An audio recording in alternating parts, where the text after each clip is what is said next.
Hi again then guys, and welcome to episode 46 of B-Road Ballers, the review series for Gran Turismo's selection of hot hatches, some of which are within the subcategory of super minis, such as this particular vehicle, the aptly named Alfa Romeo MiTo. This car was actually named by the fans. When they released the car, Alfa Romeo put out a competition as to what they should name it, and the winning name was, of course, MiTo. Which is appropriate. It's a small car, it gives off the aura of being lightweight, nimble, zippy, the kind of car that you could dart around city streets in without necessarily needing an overabundance of power. And in that subcategory or subgenre of super minis, there are some very strong ones. The Lupo and Polo GTI, the Punto, the Fiat 500 and various others are pretty strong for their spec, and there are certain vehicles in general on Gran Turismo which I would say manage to punch above their spec and above their power. Vehicles like the Suzuki GSX-R4 and the Polo GTI. This particular car, although not to the same degree, I would say is similar in that way. Its performance and actual usability go beyond its raw spec, because on paper, although it's certainly not bad, it's a little bit more underwhelming than some others. It's front-wheel drive, it's powered by a 1.4 litre turbo engine, and for that engine size it does put out a good amount of power. 290 horsepower is not bad at all for that engine. It's not as powerful though as some of its rivals, such as the aforementioned Polo, and also of course in the bigger hatches it's far less powerful in comparison.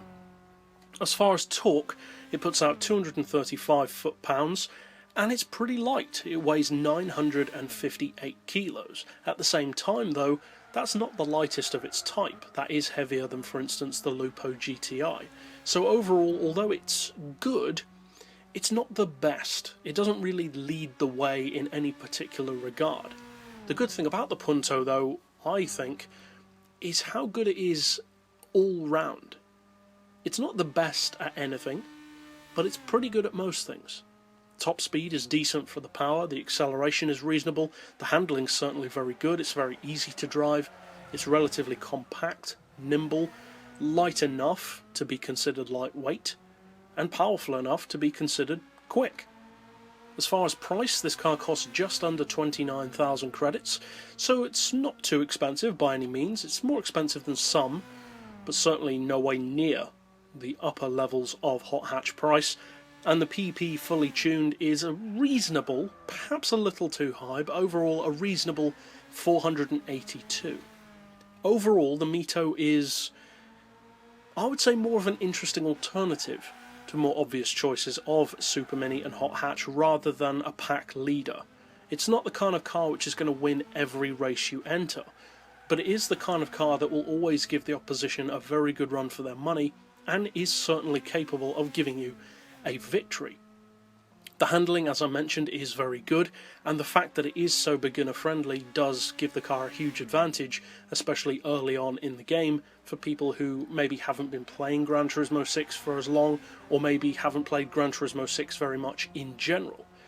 Another advantage of this car, a potential advantage that is more down to personal preference, is that you can modify it visually. It does have a decent selection of body upgrades, details, wings, wheels and body kits. So if that's the kind of thing that you're into, the car does have a decent selection of them. Overall, it's not really going to blow your mind. It's just not that kind of car. It's not some revolutionary thing, but what it is an affordable, funky, stylish, nimble, compact, relatively light, decently powered, and reasonably placed PP-wise Super Mini. And as long as you remember it as such, and don't expect too much from it, it will serve you pretty well. But overall, there's not really that much else to say about this car. It's a good car, but not a shockingly good car. So, if you fancy trying something different, something that can definitely win, I'd recommend more, say, 475 PP or lower, if you are going to race the car, but at that level, or lower, it is definitely capable of winning, especially on twistier circuits, which don't really require as much top-end performance. But overall, that's it for this particular episode. I'll see you guys next time, and as always, thanks for watching.